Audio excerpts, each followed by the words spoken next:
Good afternoon, everyone, and thank you for joining us for this Foolproof webinar. My name is Ray McCune, and today I'll be presenting on our Insights program, Going Mobile, along with my colleague Ahmed, who led the study. Okay, so I think we're just about ready to begin with our agenda for today. And we'll start out with a brief introduction to Going Mobile, why we did the study and the method that we followed. We'll follow on from that with the findings. Today we'll be concentrating on the imperative for brand action, emotional context and the new opportunities for engaging the mobile consumer. We'll also be sharing how to win in mobile, in which Caroline will go through our vision and design principles for how to create mobile experiences which win consumer engagement and preference. And lastly, as I mentioned, we'll finish up today with a session of questions and answers. Now, we may not be able to get through all of those today, but what we will do is publish some follow-up responses at a later date. So why did we focus on mobile in this study? Well, the simple answer is that mobile devices are changing how we feel, think and act. We can see anecdotal evidence of this all around us every day on the commute to work, in the office, on the high street, at home with family. People are shopping, banking, gaming, consuming media in new ways, in new times and new places. And this is creating new times and new ways in lives for brands to engage with consumers in productive, informative and valued ways. But this has also left many brands asking, what are we doing or what are we planning to do with mobile? For business managers, planners and designers, this creates a challenge to conceive of, design and deliver mobile products and services that win customer engagement and meet with business objectives. With Going Mobile, we set out to lift the lid on what consumers really expect, want and prefer in the mobile context so that we could create a practical tool set that would support professionals in developing strategy, coming up with innovative ideas and designing experiences that win in this important new area. Now, firstly, I'd like to say ignore all the stats on this slide. I've included them only as an illustration of the type of research and data that is readily available in mobile today. There's a wealth of stats out there and quantitative data on mobile devices, penetration and uptake trends. We can see how the various platforms and devices are performing in terms of market share. And we can even see at the top level the types of activities that people are engaging in with their mobile devices and how this might change in the future. This is all very valuable for business planning. It can also throw up some interesting questions, but it lacks richness and the type of insight that can inspire innovation and creativity in the design of new mobile products and services. Stats won't help us to understand what good looks like, what constitutes a good mobile experience, and it won't help us to understand the how, where and when of consumers and how they use mobile devices in meaningful and engaging ways. When we're faced with innovating and designing new products and services, we need a deeper level of insight and a better understanding of the emotional, the rational and the textual factors that impact mobile experience design. We need to understand the tasks that people want to complete and are completing on the move, and the factors such as time, place, connectivity and privacy that have implications for how products and services are designed. It's this level of deep insight that we aimed for with the Going Mobile program. Now, I'm not going to spend an awful lot of time on this, but before we get into the findings, it is useful to provide an overview of the method behind the program, to give it some context and to let you know where the insights came from.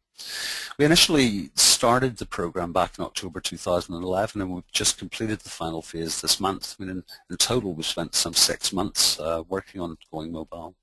Now, in the initial industry research phase of the program, we interviewed a broad cross-section of business managers, designers, developers, all working in the field of mobile. And this provided insight on business priorities, objectives, future tech trends in important areas such as near-field communication. And it also gives a very good steer on the big questions that we were trying to resolve through the study. So turning to consumer research, Forrester's mobile segmentation formed the basis for the sample, in which 40 participants corresponding to their super connected segment were recruited to take part in a 2-week diary study. In week 1, we concentrated on recording completely unprompted and natural use of mobile devices, and in the second week, we set tasks that allowed a comparative analysis of the role that mobile was playing in areas such as shopping, banking, gaming, and entertainment. An analysis of these diaries, it allowed us to identify distinct personality groups within the segment, different behaviour styles, contexts for use, and the drivers and barriers relevant to mobile engagement. Now, the themes and findings that came out of that were then validated through a quantitative survey with some 500 respondents to ensure that we were getting robust sort of insights back from this. So what came out of this study? Well, rather than producing a large report on what we had found, we concentrated on developing a set of practical tools, design artifacts that could be used directly by planners and designers. And these included things such as persona, representing the 4 distinct personality and user types that emerged within the super-connected segment. We also developed some mobile vision and design principles which brings together the going mobile insights in a distilled and easy to communicate way. And we derived sector-specific insights because while this was a general study of mobile behaviour, we framed the fieldwork in such a way that we were able to get a deep dive into a number of sectors such as banking and financial services, retail, media and gaming. And lastly, we also have distilled guidelines for app design and management that's needed to inform the design and management of apps over their product lifecycle. That would be a lot to get through in one session, so today we're going to be focusing on a part of that, on the new opportunities in mobile that our study has highlighted, and we're going to present our vision and design principles as a guide to creating winning mobile experiences. Now I would like to hand over to my colleague Caroline to take you through our findings. Over to you, Caroline. Thank you, Ray. Well, as Ray mentioned, today we're focusing on the imperative for action because this study has demonstrated a real need for brands to take action if they are to succeed and avoid being displaced by their competitors. Mobile as a channel has clearly opened up new opportunities for brands and users to interact with each other. Some organisations have responded to and are capitalising upon this. In these cases, effective mobile facilities have extended their customer touchpoints, enhanced their customer relationships, or helped them to acquire new customers. But this isn't the only advantage that these frontrunners have acquired. It is the organisations with the most effective offerings who are increasingly perceived as setting the standard, while others are simply perceived as lagging behind. In some cases, even established brands are missing the mark, and this is a risky position to be in because it leaves the door open for competitors or new entrants with superior offerings. So which brands are getting it right and which could do more? Well, we've accrued a library of brand case studies throughout the course of Going Mobile, and these case studies derive from genuine user feedback about the apps or sites that are used most frequently, those that have become favourite apps or sites, or those that are actually perceived to be in need of improvement. But I'll start by taking you through some examples of brands who are getting it right. ASOS, the online fashion retailer, has experienced success at an overall level over the past few years, but it is also a great example of an organisation that delivers consistently across channels.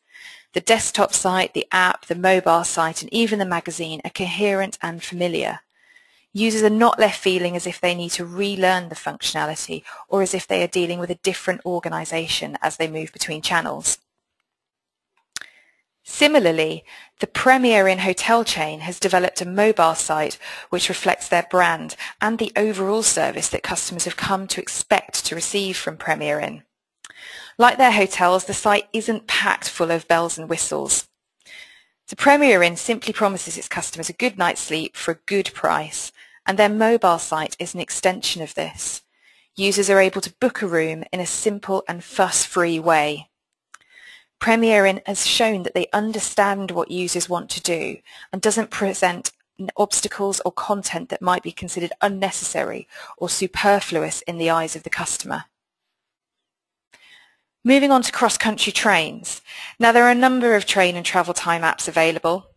Many of them offer really similar functionality, if not identical in some cases, but where they differ is price.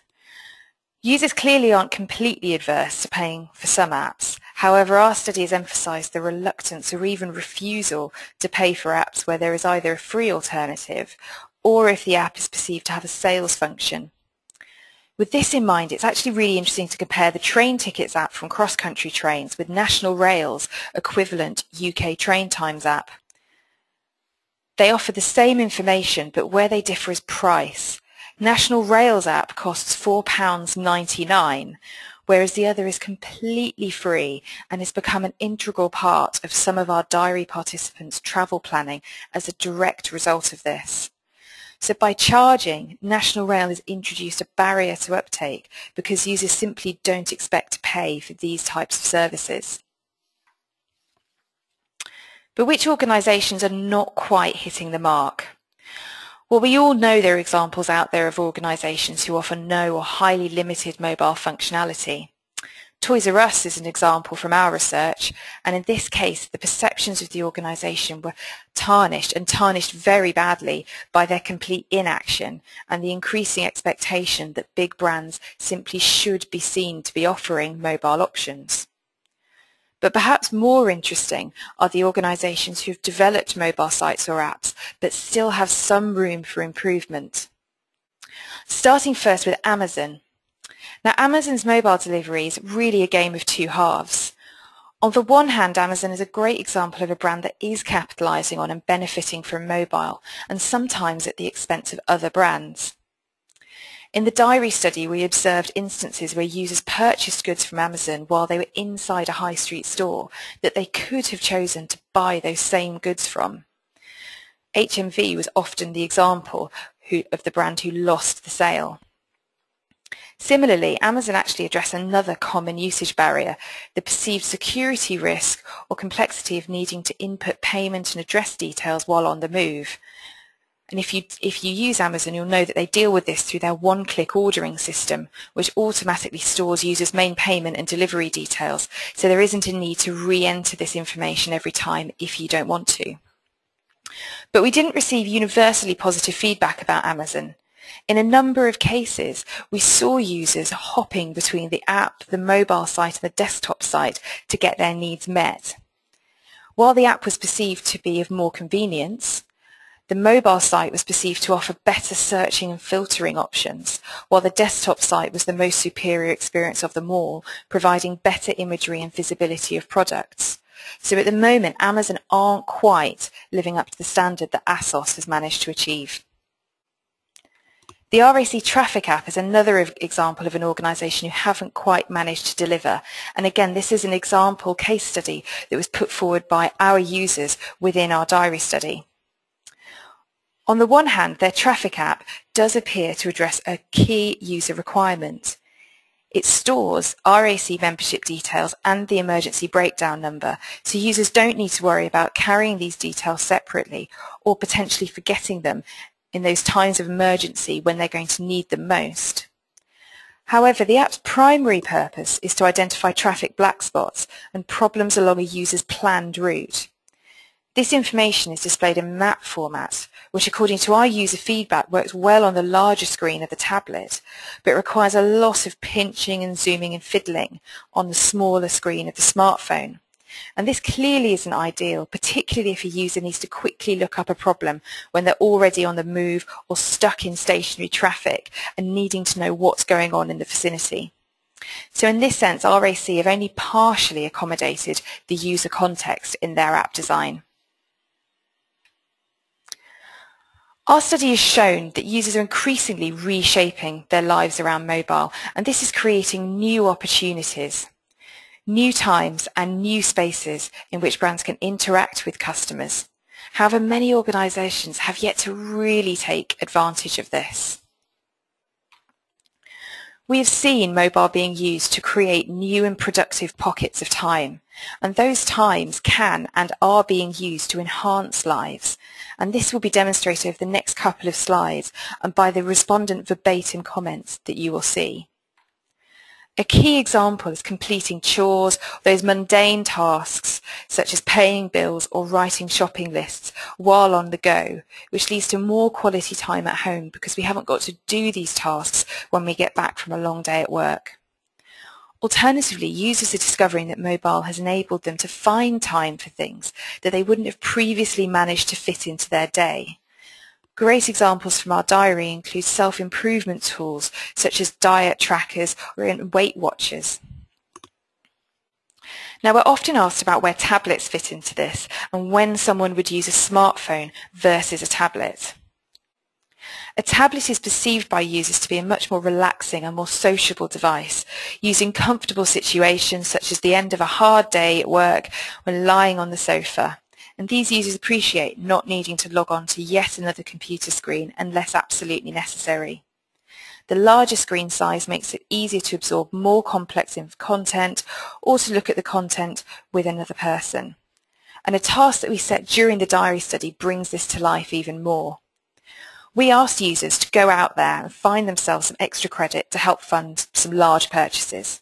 So we presented them with a completely hypothetical situation, but we didn't limit it in any way. We didn't say they must use a particular advice or they must go through particular channels. We wanted to find out what their natural instincts led them to do. In almost all cases, either a tablet or a desktop PC was used over a smartphone because it was easier to sift through different pieces of potentially complex and significant financial information and share this with a partner.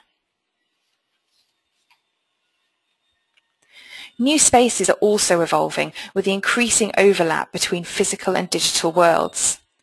Digital is no longer confined to a fixed location, and consumers are increasingly using this to their advantage, for example, to improve the retail shopping experience. Throughout the course of the diary, we saw mobile being used to shortlist high street stores and items in advance of a shopping trip to streamline the overall experience. Another frequently used method included photographing items in advance and showing the picture to a member of staff so that the item could be found more quickly and the user didn't want to run the gauntlet with Saturday shopping crowds. Now, this would be a missed opportunity for those brands who don't respond to this evolving behaviour, not just through their mobile offering, but also through the response that their staff give to customers who appear to be conducting these behaviours in store. But mobile is also creating new private spaces and opportunities for users to engage in brand new activities or to complete tasks with a high degree of frequency. The bookmaker Paddy Power has seen tremendous growth in this area. Mobile gambling has brought incremental business and additional bets that would not have been placed if Paddy Power had not provided the option to do it elsewhere and conveniently through mobile. We recorded live examples of users placing bets at work where this would have previously been forbidden online. And mobile let them fly under the radar of their company rules, regulations and firewalls. Equally, gambling was recorded as a social event in the pub with friends. Most significantly in this case study of Paddy Power, the introduction of a mobile facility and advertising that mobile facility led to the displacement of relationships with other organisations. Users within our diary study started using Paddy Power as a result of this. And that was clearly to the detriment of the other brands and the other bookmakers that they used to deal with. But as a result of all of these points, mobile has become an emotionally charged channel. From the outset of this study, we already knew that mobile devices were perceived to be highly personal. However, the results have really underscored the strength of the emotional connection to mobile and what mobile does for users. Ultimately, this is delivered by the apps and sites that are used and not just by the device itself. But why is this emotional connection important to understand, and why isn't it just enough to understand or record what people are doing? Well, at an overall level, a lot of research has already been conducted in this area, and time again, this research has demonstrated that the users with an emotional connection to a brand or service are also those who are the most loyal or the most likely to make repeat purchases.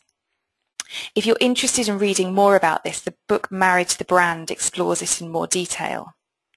But interestingly, a recent Forrester study has also put increasing customer engagement and building loyalty within the top 5 mobile objectives for businesses in 2012. Now, given the role of an emotional connection within building loyalty and building brand loyalty, this just further emphasises the importance of understanding this emotional element and not just focusing on the rational usage drivers. So looking at the emotions that we saw within our study, the key positive emotions are based upon affection and a sense of freedom, and this is stemming from both the device and the sites and apps that are used. Freedom in particular comes from the opportunity to make the most of new times and spaces created by mobile.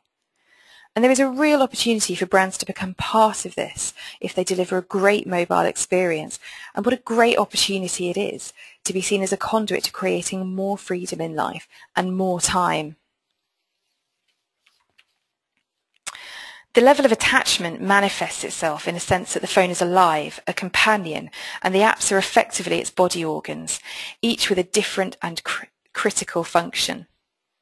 And as the verbatim comment on the screen in front of you demonstrates, the phone is effectively dead without them. However, it isn't always constant excitement. Like food, it's also a necessity, and sometimes the excitement can wane. Organisations can't rest on their laurels. Apps or sites need to continually develop to keep up with consumer needs and to avoid being overtaken by competitors. So with these findings in mind, how do organisations create a winning mobile experience? Well, we've used the results of our study to develop an overarching mobile experience vision and set of design principles, which are customer-centric, but should also inspire and stretch brands to ensure that they develop a great mobile experience. These principles have been designed to cut across sectors, but can also be easily adapted to suit a specific brand or organisation, for example with the injection of brand values and business objectives. So starting first with the vision. For us, great mobile sites and apps change how consumers think and behave. They understand that they need to earn the right to become part of a customer's device and life by making it better, faster and smarter. Ultimately, the goal as we see it is to be the brand that has their icon on the first screen of a device. We know from our study that this is where the most frequently used or favoured brands tend to be positioned on a phone, and that customers feel closer to these organisations as a result. So which design principles underpin this vision? Well, starting with number 1, your brand in my pocket. Confidence is generated by developing a site or app which clearly looks like it belongs to the overall family of sites or apps and wider experiences that a customer encounters. It builds on everything that they've come to value about a brand. The earlier ASOS and Premier Inn case studies are examples of organisations who are managing this at the moment. Secondly, organisations need to recognise that the user's context is king. They should understand what users want to achieve and focus on the things that users want to do on their phone. If you remember from the case studies, the RAC hadn't quite managed to achieve this. However, a successful and standout example in this area is an app called My Kitchen Table. This is a recipe app for iPhones. The developers of this app have understood that one of the most important contexts of use will be in the kitchen, when people are actually making the dish, and when they're also likely to have messy hands, and they're highly unlikely to want to get their phones into a similar state. So they've come up with a great solution to this, and this is using the light sensor on the camera. They've added an air gesture control device. And when you switch the app into cooking mode, you're able to wave your hand from left to right about 15 centimetres above the phone, and this enables you to scroll to the next cooking step in the recipe. So in this instance, the designers understood what users wanted, where they're using their mobile, and deployed technology in a really useful and really intelligent way to make sure that it reflected the user context. Keeping users connected is increasingly important in mobile. With so many apps and sites relying on network connectivity to function, the ability to remain connected makes a real difference to users and the role of brands within their lives. It's about making the experience great, even if the signal isn't. The Guardian app is a key example here. The option to download content, irrespective of network availability, has changed the way many users consume media and also which organisations they go to for this information.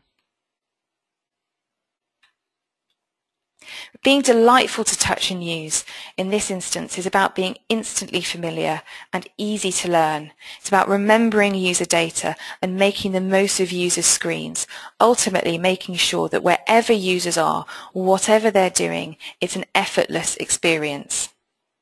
Several of our earlier examples achieve this. Amazon and the RAC, although not perfect in their entirety, are clearly making progress here. We've already seen how they store user data to ensure that their services can be used swiftly and efficiently, and users don't need to go through the rigmarole of re-entering perhaps quite detailed information to use and engage with those organisations. Another example from earlier that's relevant to mention again here is the Premier Inn. They've made sure that the core content, the content that users want to access quickly, is prioritised and the most prominent on a user screen. But returning to the theme of creating new opportunities, those new spaces and those new times, great mobile experiences inspire people to do things differently. Ultimately, people become able to use technology in their phones to do things better. The physical and the digital world are brought together to create new experiences. And users are increasingly reaching a stage where they look back now and they're not quite sure what they would do without some of their favourite apps. Now, I've already talked about retail in this space and how mobile users are harnessing mobile to make the retail shopping experience more efficient and more streamlined. But it's worth mentioning Facebook here. Facebook is now a significant feature of our lives, whether we like it or not. And in some respects, it's become a new way of communicating, and it symbolises how our communication methods are starting to evolve. But additionally, the mobile version has provided us with more efficient methods and new methods of using technology. The desktop site provides us with a new way of sharing photos with our friends and family and staying in connection with our friends and family. But the mobile functionality takes this to another level. Sharing photos is now much more efficient, much quicker and slicker through mobile. We don't need to go through the process of getting out cables and connecting different devices. Finally, great mobile experiences evolve with users. Organisations show users that they are listening, that they have plans, they are getting better and they are improving. Because importantly, those services need to evolve along with user desires and user behaviours, and organisations need to make sure they're not in the position where they are overtaken by competitors or new entrants who might have superior offerings. So if we were to leave you with some key takeaways from today, we would say to prioritise mobile for coherency in multi-channel. We are undeniably operating in a multi-channel world, and mobile needs to be prioritised to deliver effectively in this situation. We've presented a customer-centric vision today, and brands need to marry this up with their broader business strategy and remain true to it. And similarly, our design principles have a great starting point. And these design principles should be used to inspire innovation and creativity. But brands need to take these principles forward and use them to ensure that these experiences are relevant to the brand and the overall user context. So thank you very much for listening to our findings. I'm now going to hand over to Ray to see if we have any questions. Thank you, Caroline. And yes, we have quite a few questions that have come through here. There are a couple that we can tell you off quite quickly. Will the presentation and the audio be available after today? And the answer to that one is yes, it'll be hosted on the Foolproof site. And also we're very happy to speak to anyone that has specific questions afterwards. Now we had a very specific question that came through from Ange. And she's asking if you could please repeat the name of the book that you mentioned on emotional engagement with mobile. Certainly. Thank you for the question, Anya. The book that I mentioned is called Married to the Brand, and if you look that up on Amazon, which is very, very relevant to mention after the content in today's webinar, you'll be able to find it quite easily. Great, thanks, Caroline. Also, looking through, there is a bit of a theme that's in here around apps. And particularly there's a question that's popped up a couple of times around app versus mobile optimized site. Which is the best approach and what drives the decision between the two?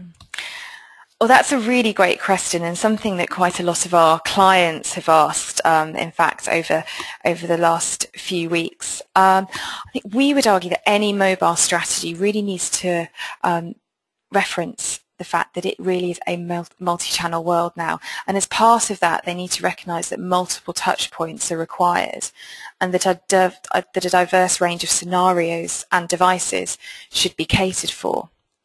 An app offers the benefit of a constant connection to the consumer and the brand, as long as it offers a good experience and earns the right to become part of a user's device.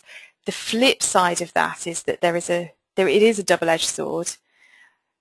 Organisations that don't offer such a great experience are often left to languish on a device as an ever-present reminder of not performing. However, get it right and deliver a great experience, and you have that opportunity to make sure that your logo is present and prominent on organisation's screen, on a user's screen, sorry. But mobile sites also cater for new customers, those customers who may naturally discover the brand as part of a wider journey. So to go full circle to the start of this answer, our position at the moment is that a mobile strategy should recognise the relative benefits of both of these angles and take them into account.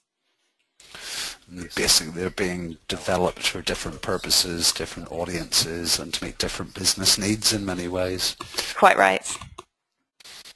On a similar note, I have another question around app design in general, and the question is it best to have one sophisticated app that does everything, or a range of apps for specific purposes?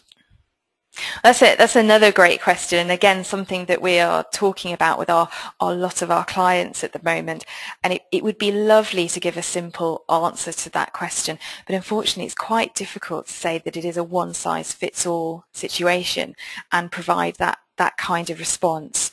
As we've seen today, understanding the user context and indeed the wider brand context are absolutely critical to making sure that great experience is delivered, and in turn that great experience translates into an ongoing user relationship and engagement. So I would say that it really needs to be assessed and looked at on a case-by-case basis. Returning to the example of the My Kitchen Table app that I talked about earlier, they clearly have quite a unique functionality and unique goal to achieve with their app, and they have done that. They've really assessed in detail the user context and understood what they need to do. Great, thanks Caroline. You also mentioned a lot of case studies throughout the presentation. There's a question in here. Is there an app that you can point to, a specific app that fulfills all of the design principles, that lives up to this vision that we've described? Well, the design principles and vision are deliberately challenging and aspirational. And we have seen some great examples brands who are getting it right in many cases. So the earlier ASOS example was a great example of a brand who are achieving the My Brand in Your Pocket principle.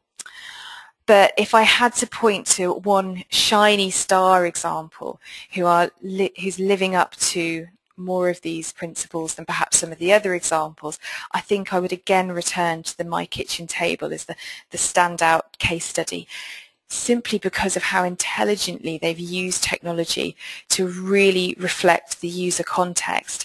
And the knock-on effect from that is that they are also achieving some of those other principles. So they are inspiring users to do things differently. And if anyone's interested in learning a bit more about that app, we actually have a blog about it on our on our website at the moment. So if you go to the Foolproof website, you'll be able to see a blog written by Peter Ballard from Foolproof about that particular app itself.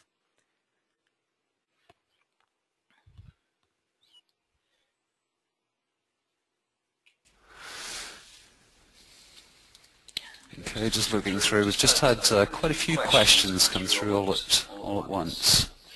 I'm going to pass one more on to you here, Caroline. Device-wise, Caroline said Caroline, you said that iPad is more for home use, but would it continue to be like this or something bigger than mobile but smaller than iPad in demand? For example, RAC might need bigger screen size. How would you respond to that? Yeah.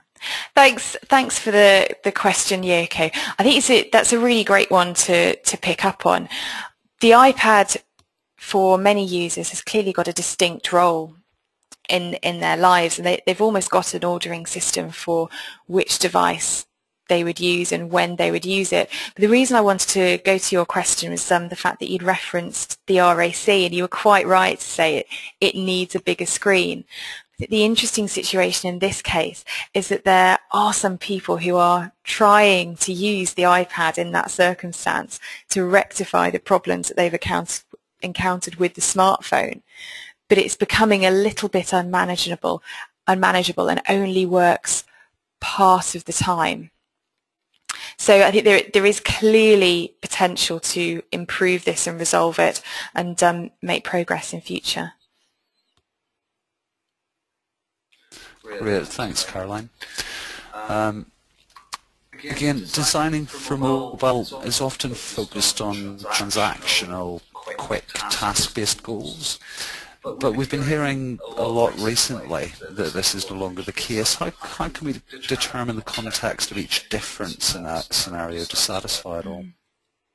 Well, that's a great question, Holly, and thank you very much for asking this. I think at this stage that's a question that could actually require quite a detailed and lengthy answer, because as you have quite rightly alluded to in your question, there could potentially be any number of scenarios, and it could be quite a detailed exercise to really understand all of those different scenarios. So at this stage, I'd like to say that's a question that we will take away and make sure that we answer in our question write-up over the course of the next few days, particularly as I'm aware that we're starting to approach the end of our time limit for this webinar now. Yeah, with just a couple of minutes left, I think we could probably squeeze in one more question from Twitter. What do you think makes the emotional connection to a brand? I would say part of the emotional connection to a brand is really tied up and interwoven with this idea of understanding the user context. If you demonstrate that you understand a user context, you're showing users that you're effectively on their side, that you're able to put yourself in their shoes, and you effectively know what they're going through and what they want to achieve. So that's a critical part of forging an emotional connection. But it's not just understanding that context, it's then going further and making sure that you continue to deliver for those contexts, and that users can engage with your apps, your sites, whatever services are developed to make meaningful changes or complete meaningful actions in their lives. So an example cited in the webinar that's worth going back to is mobile banking.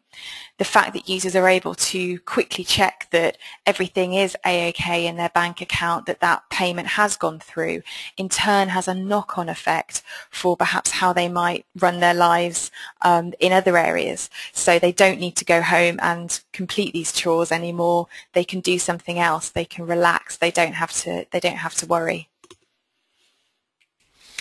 Lovely, thanks, Caroline.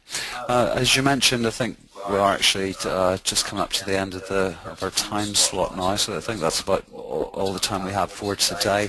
Apologies to anyone that's put questions forward that we haven't answered yet. We have been recording these, however, and Caroline and I will pull together some responses over the coming days and seek to get back to you on that and to provide some answers. As mentioned, we will be circulating the presentation. In the meantime, if you do have any questions, if there's anything you'd like to discuss with us, then feel free to get in touch with us through any of the contact details provided on this slide, which you can see on the current screen. We do value any general feedback on the webinar itself, so we'd be very pleased to hear from you on that. But most of all, thanks for your time today. We really hope that you enjoyed the presentation and that you've taken away something of value today, and we look forward to continuing the debate in the future. Thank you. Thank you very much.